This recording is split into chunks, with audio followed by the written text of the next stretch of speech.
Hello everyone, स्वागत करते हैं अड्डा 247 नोटिस के यूट्यूब प्लेटफॉर्म पर। उम्मीद करते हैं सब लोग अच्छे ही होंगे और पढ़ाई अच्छे से चल रहे होंगे। आज इस सेशन में हम लोग डिस्कस करेंगे उन सभी जॉब्स की जो कि 2 लाख वैकेंसीज लेके आ रहे हैं, है ना। तो असम में एडीआरई हो, असम पुलिस हो, डीएमई, हेल्थ कुछ भी हो, तो मतलब 2 लाख जॉब्स अपकमिंग इस ईयर में मतलब आ रहा है 2 लाख जॉब।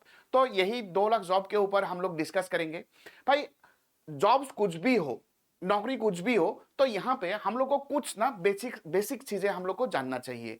एग्जाम्स देने से पहले एग्जाम के ऊपर नॉलेज होना बहुत जरूरी है ना। तो वही चीज आज हम लोग डिस्कस करेंगे कि बेसिक चीजें मतलब क्या है कि इसका सिलेबस क्या होना चाहिए, एग्जाम का पैटर्न क्या है ना। तो स्ट्रेटेजी आप लोग को कौन सा स्ट्रेटेजी रखना चाहिए कोई एक एग्जाम क्रैक करने के लिए, वही हम लोग आज डिस्कस करेंगे।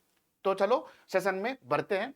तो सेशन स्टार्ट करने से पहले मैं आप लोग को बता देता हूं कि अड्डा 247 का जो ऑफिशियल ऐप है, ये ऐप आप लोग के फोन पे इंस्टॉल कर लो, डाउनलोड कर लो। इस ऐप के जरिए आप लोग को करंट अफेयर्स, डेली कुछ, सब्जेक्ट वाइज कुछ, ये सब कुछ मिल जाएगा विथ प्रीमियम स्टडी मटेरियल। और हम लोग का जितना भी पीडीएफ है ना, मैथ्स का, रीजनिंग का, इंग्लिश का, सब कुछ पीडीएफ हम लोग यहाँ पे ही डालते हैं और यहां से ही आप लोग को मिल जाएगा, ठीक है।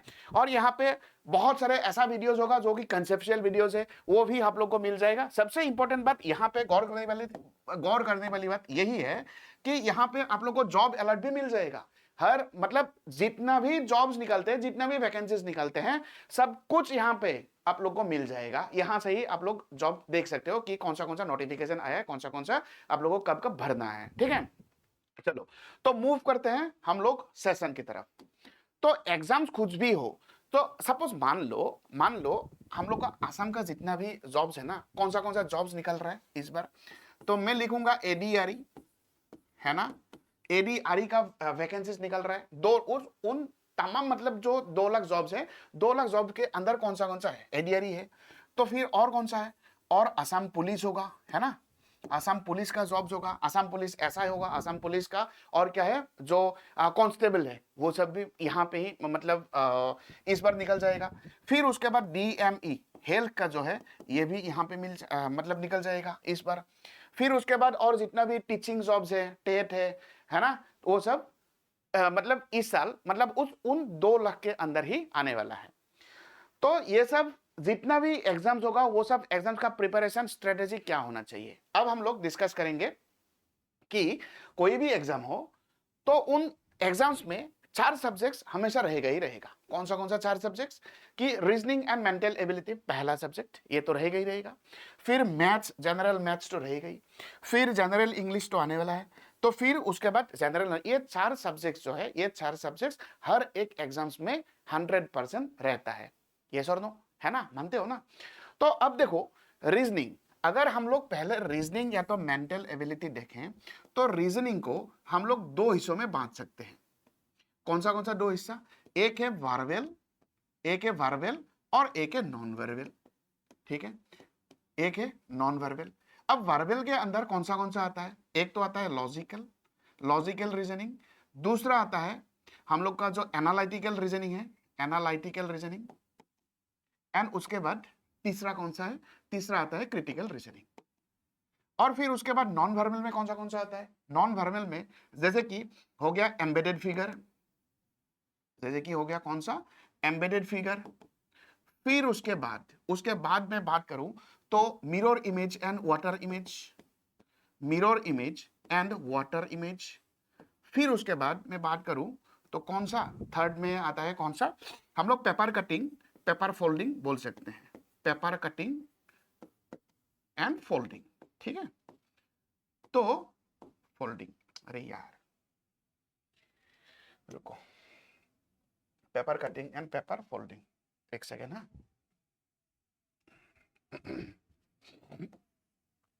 पेपर फोल्डिंग, ठीक है। तो ये हो गया रीजनिंग का पार्ट।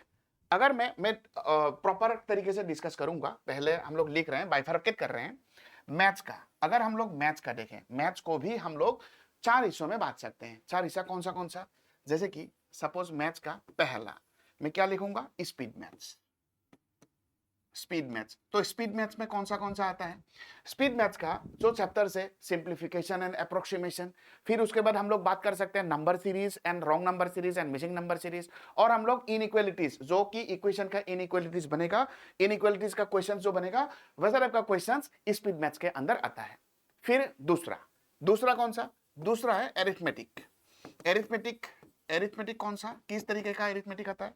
एरिथमेटिक मतलब जैसे कि हो गया रेशियो प्रोपोर्शन, जैसे कि हो गया परसेंटेज, जैसे कि हो गया एवरेज, फिर उसके बाद हम लोग बोल सकते हैं प्रॉफिट एंड लॉस, फिर उसके बाद हम लोग बोल सकते हैं कौन सा? Simple interest, compound interest, right, time and distance, time and work, ये सब एरिथमेटिक में आता है। नेक्स्ट थर्ड में अगर मैं लिखूंगा तो मैं क्या लिख सकते हैं? मैं लिख सकता हूं DI, data interpretation and data sufficiency. DI and DS, data interpretation and data sufficiency, बहुत ही इंपॉर्टेंट है। लेकिन क्या है, असम गवर्नमेंट के जितना भी एग्जाम्स है ना, वहां पे data interpretation and data sufficiency का बहुत कम क्वेश्चन पूछा जाता है। हार्डली 1-2 क्वेश्चन ही पूछा जाता है डाटा इंटरप्रिटेशन से। फिर भी हम लोग को प्रैक्टिस तो करना होगा, है ना? ठीक है। फिर नंबर फोर्थ है। नंबर फोर्थ में कौन सा आता है? नंबर फोर्थ में आता है advance maths. So advance maths का टॉपिक कौन सा होता है? जैसे कि हो गया अलजेब्रा, हो गया ट्रिगोनोमेट्री, हो गया एलसीएम एचसीएफ, हो गया, है ना? फिर उसके बाद हम लोग बोल सकते हैं कोऑर्डिनेट ज्योमेट्री, हो गया स्टैटिस्टिक्स, हो गया, ये सब एडवांस मैथ्स के अंदर आ जाएगा। फिर आ गया जनरल इंग्लिश, यहाँ पे ग्रामर, फिर उसके बाद आरसी रीडिंग कॉम्प्रिहेंशन, फिर उसके बाद डबल फिलर्स, फिर उसके बाद ग्रामर के अंदर आएगा टेंसेस, है ना? फिर उसके बाद हम लोग बोल सकते हैं नरेशन, है ना? तो ये सब कुछ इंग्लिश के अंदर आएगा। फिर उसके बाद जनरल नॉलेज हम लोग डिटेल डिस्कस करते हैं। ये जो 4 सब्जेक्ट्स है ना, ये चारों सब्जेक्ट्स के ऊपर हम लोग डिटेल डिस्कस यहाँ पे करेंगे। अब सिलेबस में आओ।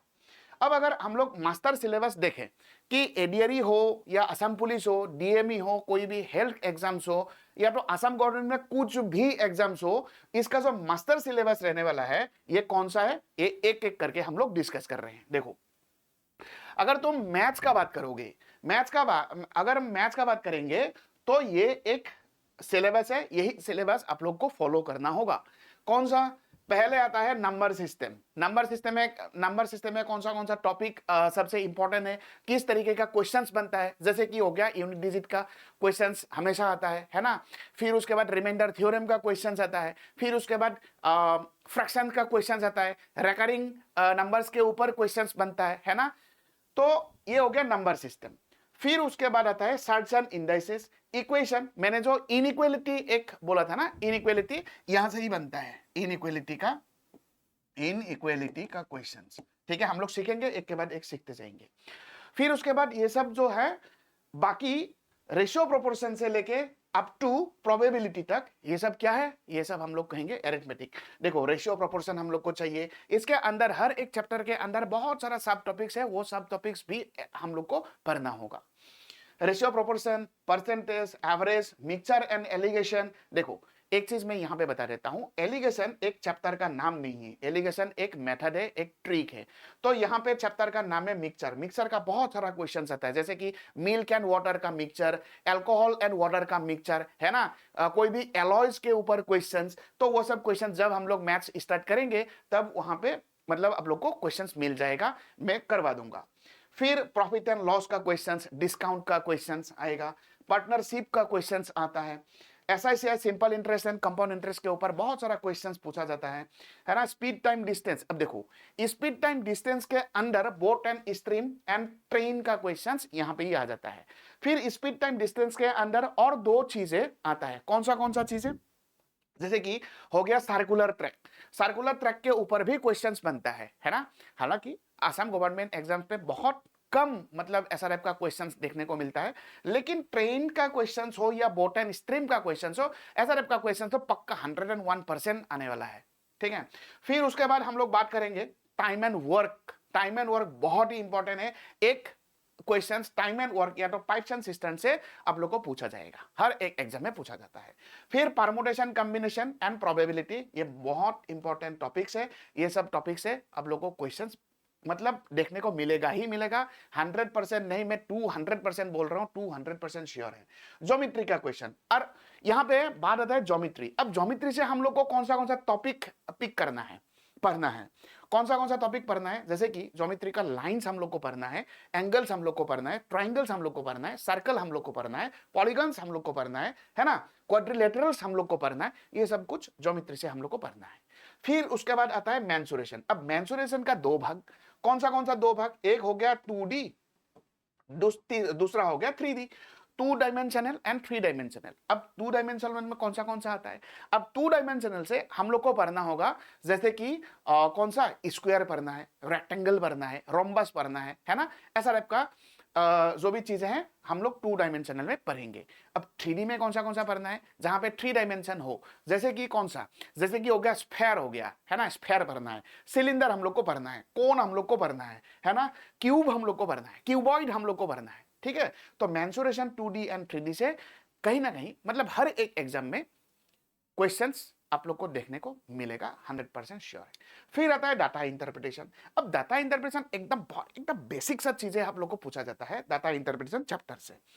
जैसे कि डाटा इंटरप्रिटेशन हार्डली क्या पूछेगा, एक टेबल पूछ सकता है, टेबल, फिर उसके बाद बार ग्राफ पूछ सकता है, फिर उसके बाद लाइन ग्राफ आ सकता है, फिर और हम लोग क्या कह सकते हैं, लाइन ग्राफ, फिर उसके बाद पाई चार्ट हम लोग को दिया जा सकता है।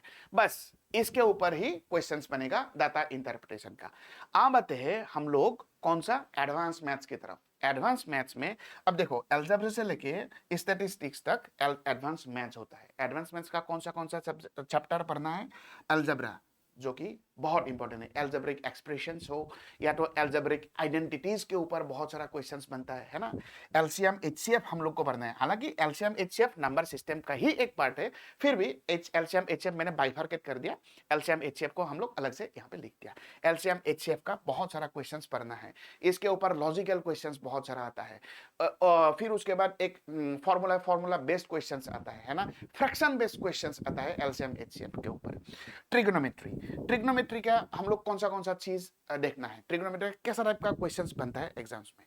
ट्रिग्नोमेट्री का जैसे कि ट्रिग्नोमेट्रिक रेशियो के ऊपर क्वेश्चंस बनता है। फिर उसके बाद क्या कहते हैं, फिर उसके बाद ट्रिगोनोमेट्रिक आइडेंटिटीज के ऊपर क्वेश्चंस पूछा जा सकता है ना। तो ऐसा टाइप का क्वेश्चंस ट्रिगोनोमेट्री से आएगा। फिर उसके बाद हाइट एंड डिस्टेंस का क्वेश्चन एक ना एक क्वेश्चन तो आता ही है, जहां पे पाइथागोरस थ्योरम भी यूज होता है, और हम लोग ट्रिगोनोमेट्री यहाँ पे यूज करके भी हाइट एंड डिस्टेंस का क्वेश्चन कर सकते हैं। कोऑर्डिनेट ज्योमेट्री का क्वेश्चन एक आता है, बहुत ही सिंपल सा क्वेश्चन पूछा जाता है। फिर उसके बाद स्टैटिस्टिक्स पूछा जाता है, जैसे कि मोड, मीडियन, है ना, ये सब जो जहां पे हम लोग पढ़ते हैं स्टैटिस्टिक्स हम लोग को चाहिए होगा। तो ये था मैथ्स का सिलेबस। मैथ्स में आएगा तो यहां पे जितना भी चैप्टर्स लिखा हुआ है ना, हर एक चैप्टर बहुत ही इंपॉर्टेंट है, हर एक चैप्टर से एक ना एक क्वेश्चन पूछा जाता है। अब नेक्स्ट देखते हैं सिलेबस। अब रीजनिंग का सिलेबस एक बार देख लो।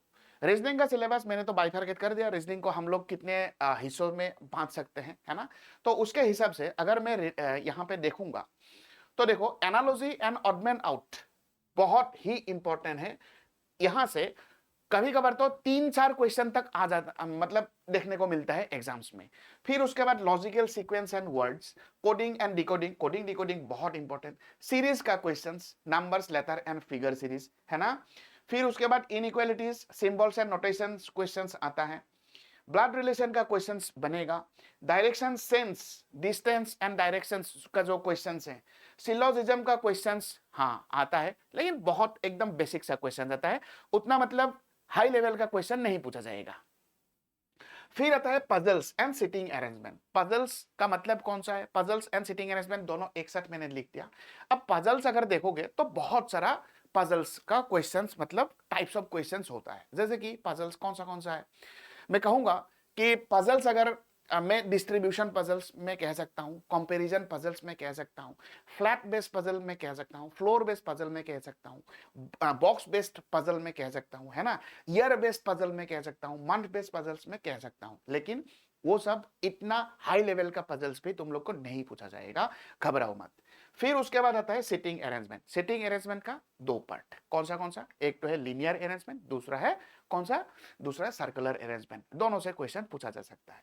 फिर उसके बाद आता है कैलेंडर का क्वेश्चन, इंपॉर्टेंट है। क्लॉक का क्वेश्चन, हाँ ये भी इंपॉर्टेंट है। क्यूब्स एंड डाइस, हाँ क्यूब्स एंड डाइस से भी क्वेश्चन पूछा जाता है ना।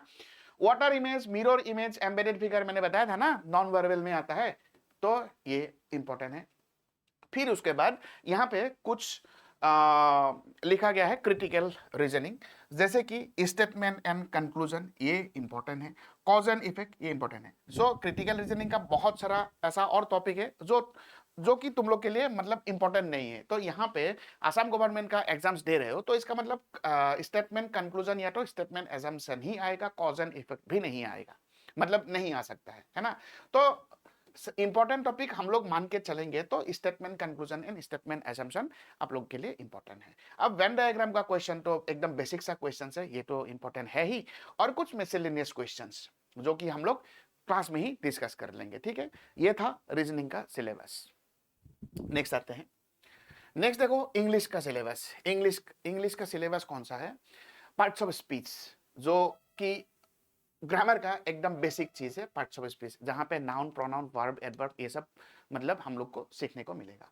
फिर उसके बाद रीडिंग कॉम्प्रिहेंशन चाहिए, आरसी, एक मतलब पैराग्राफ दिया जाएगा, उसके नीचे कुछ क्वेश्चंस होगा, वो सब क्वेश्चंस का आंसर तुम लोग को देना है, वो पैराग्राफ देख के, वो होगा रीडिंग कॉम्प्रिहेंशन। फिर उसके बाद synonym and antonym, error spotting, फिर उसके बाद sentence improvement, fill in the blanks आएगा, एक्टिव एंड पैसिव वॉइस देखने को मिलता है, डायरेक्ट एंड इनडायरेक्ट स्पीच ये देखने को मिलता है, क्लॉज टेस्ट हालांकि बहुत कम है, फिर भी क्लॉज टेस्ट हम लोग को प्रैक्टिस करना होगा। रीडिंग कॉम्प्रिहेंशन के साथ साथ क्लॉज टेस्ट भी आप लोग प्रैक्टिस करना, ठीक है।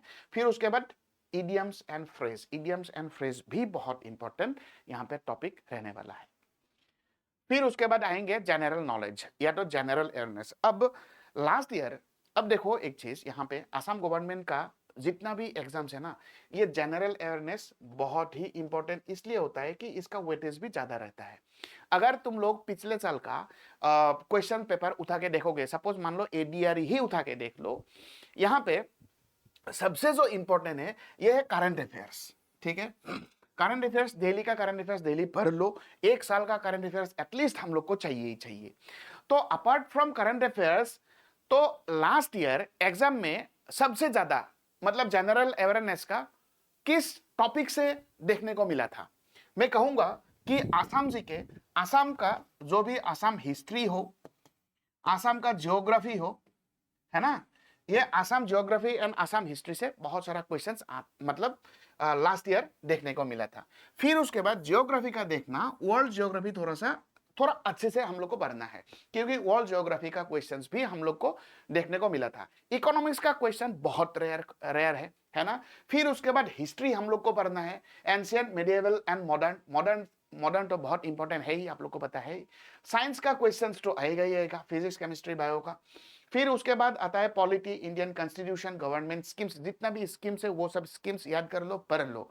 उसके बाद जो इंपॉर्टेंट है आर्ट एंड कल्चर, ये आर्ट एंड कल्चर सबसे इंपॉर्टेंट है। बुक्स एंड ऑथर पूछा जाएगा, इंपॉर्टेंट डेज एंड इवेंट्स पूछा जाएगा। फिर उसके बाद आसाम जीके आप लोग अच्छे तरह से मतलब आप लोग को अच्छे तरह से देखना ही होगा, आसाम जीके, आसाम हिस्ट्री हो या आसाम ज्योग्राफी हो, है ना। तो ये था जनरल अवेयरनेस या तो जनरल नॉलेज का एक सिलेबस। तो ये जो मास्टर सिलेबस मैंने दिखाया आप लोग को, यही सिलेबस आप लोग को फॉलो करना है, यही सिलेबस आप लोग को पढ़ना है, और यही सिलेबस हम लोग भी यहाँ पे फॉलो करेंगे, हम लोग भी यहाँ पे यही सिलेबस करवाएंगे, ठीक है। ठीक है, चलो। तो अब देखो, पहली बात तो है ये कि अगर कुछ भी एग्जाम, आप लोग कुछ भी एग्जाम दे रहे हो, फर्स्ट ऑफ ऑल आप लोग को करना क्या है, जो सिलेबस है ये सिलेबस अच्छी तरह से हम लोग को कंप्लीट कर लेना चाहिए, ठीक है। पहले क्या कर लो, सिलेबस कंप्लीट कर लेना चाहिए। फिर उसके बाद जो है, जितना हो सके उतना एमसीक्यूज प्रैक्टिस करो एंड पीवाईक्यूज प्रैक्टिस करो, जितना हो सके उतना। पीवाईक्यूज मतलब प्रीवियस ईयर क्वेश्चंस, यहां पे भी हम लोग करेंगे, और एमसीक्यूज जितना हो सके मल्टीपल चॉइस क्वेश्चंस प्रैक्टिस करो। उसके बाद और बीच बीच में सिलेबस जो है ये रिवाइज करते रहो। तो रिवाइज क्यों करना चाहिए? तो रिवाइज जब तुम करोगे तब जितना भी तुम लोग का वीक एरियाज है ना, ये सब वीक एरियाज स्ट्रॉन्ग एरियाज में कन्वर्ट हो जाएगा। यस और नो? क्या मैं गलत बोल रहा हूं? जितना भी वीक एरियाज है, सपोज मान लो कि ट्रिग्नोमेट्री तुम्हारा वीक है, ट्रिग्नोमेट्री समझने में थोड़ा सा दिक्कत हो रहा है और प्रैक्टिस करने में भी दिक्कत हो रहा है। अगर बार बार ट्रिग्नोमेट्री प्रैक्टिस करोगे, बार बार वीडियो देखोगे, कौन से वीडियोस देखोगे, तो क्या होगा, वीक एरियाज, ये ट्रिगोनोमेट्री क्या हो जाएगा, क्या स्ट्रॉन्ग एरिया में कन्वर्ट नहीं होगा, होगा ना। तो इसलिए हम लोग को बीच बीच में क्या करना चाहिए, रिवीजन देते रहना चाहिए, रिवीजन करना ही चाहिए। नंबर 4 है, फाइनली हम लोग को करना क्या होगा, हम लोग को फाइनली मॉक टेस्ट भी लगाना होगा। जितना मॉक टेस्ट लगाओगे उतना ही क्या होगा, उतना ही स्पीड बढ़ेगा, और फिर उसके साथ साथ स्पीड के साथ साथ एक्यूरेसी भी तुम लोग का बढ़ जाएगा। ठीक है, ये स्ट्रेटेजी होना चाहिए। एग्जाम्स कोई भी हो, कुछ भी एग्जाम हो सकता है, एडीआरई हो सकता है, असम पुलिस हो सकता है, नहीं तो सेंट्रल गवर्नमेंट का एग्जाम ही मान लो ना, एसएससी हो सकता है, रेल हो सकता है, बैंक हो सकता है, कुछ भी एग्जाम हो, यही हम लोग को स्ट्रेटेजी फॉलो करना है। ठीक है, आ रहा ना बात समझ में। चलो नेक्स्ट है, नेक्स्ट में एक चीज आप लोग को दिखा देता हूं। ये हो गया मेरा यूट्यूब का स्केड्यूल। ठीक है, ये इस यूट्यूब के स्केड्यूल में देखना, यहाँ पे जो एडीआरई हिंदी देख रहा है, मतलब यहाँ पे दिखाई दे रहा है, ये ट्यूसडे को होने वाला है। ठीक है, फिर एडीआरई हिंदी यहाँ पे दिखाई दे रहा है, तो ये कब, ये फ्राइडे को हो, मतलब होगा। ठीक है, और एडीआरई हिंदी जो यहाँ पे दिखाई दे रहा है, सैटरडे रात को 8 बजे 8 PM को मिल जाएगा आप लोग को वीडियोस। ठीक है, यूट्यूब में। और बाकी दिन 10 AM to 11 AM bank railway SSC, bank railway SSC का मेरा क्लास होता है। और कौन सा, ये मैथ्स का क्लास है। ठीक है, और ये सब कहां मिल जाएगा, एक काम करो, एक काम करना, क्या करो, यूट्यूब खोल लो। मैं दिखा देता हूं, मैं यूट्यूब खोल रहा हूं, रुको।